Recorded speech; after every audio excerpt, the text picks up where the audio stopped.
Hier, nous avons parlé du baptême de Jésus et d'après nos analyses, on peut dire ou affirmer que son baptême est totalement différent de ce que nous avons eu. Nous avons fait notre baptême pour être sauvés. Jean disait, descendance de vipères, qui vous a appris à fuir la colère de Dieu. Donc c'est en fuyant la colère de Dieu que nous nous sommes fait baptiser pour être sauvés. Mais Jésus n'a pas pris un baptême pour être sauvé. Mais il est en fait ce qu'on appelle le mouton de la Pessa, c'est-à-dire ce mouton-là sur lequel tous les péchés d'Israël sont transférés et qui sera jeté dans le désert. Il va errer seul, il va être affamé, il va avoir soif, il va avoir toute la chaleur du désert, il va s'épuiser et il va mourir là-bas au désert. Vous vous rappelez du Seigneur, malgré que 3 apôtres étaient là, Jean-Jacques et Pierre, il se sentait encore seul au jardin de Gethsémane. Pendant qu'il est sur la croix, il disait « j'ai soif » parce que c'est lui, le nouveau agneau. La Bible dit de lui qu'il est venu avec l'eau et le sang. Dans 1 Jean chapitre 5, le verset 7 et 8 dit il y a 3 choses, l'eau, le sang et l'esprit. Et le verset 8 dit les 3 sont d'accord. Ils sont d'accord sur quoi?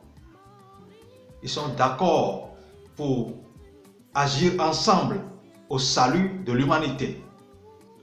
Maintenant, qu'est-ce que c'est le salut? Nous allons lire dans Acte 11, le verset 14e. Envoie à Joppé et fais venir Simon, surnommé Pierre, qui te dira des choses par lesquelles tu seras sauvé, toi et toute ta maison. Nous parlons de Corneille. Corneille, c'est un officier romain qui dirige une troupe de 100 personnes. Donc c'est un grand officier. Mais il a cru au Seigneur Jésus. Il a un certain statut en tant que chrétien avant qu'un ange lui demande d'envoyer à Joppé pour que Pierre vienne lui communiquer les paroles du salut. Mais avant cette recommandation, voyons voir le statut spirituel de Corneille.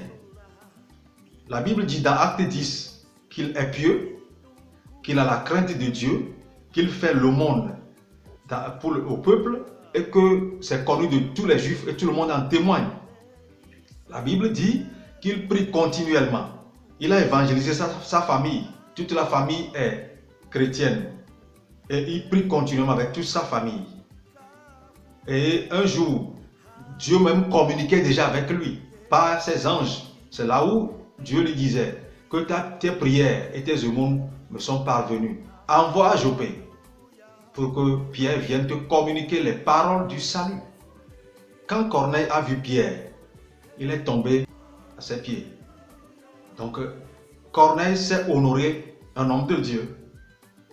Et d'autres livres apocryphes, comme on le dit, romains, ont confirmé que Corneille s'habillait, il se masquait comme Zorro pour aller sauver la plupart des chrétiens qu'on allait mettre à mort. Et c'est une histoire avérée, ce n'est pas de la blague, même si la Bible ne l'a pas dit.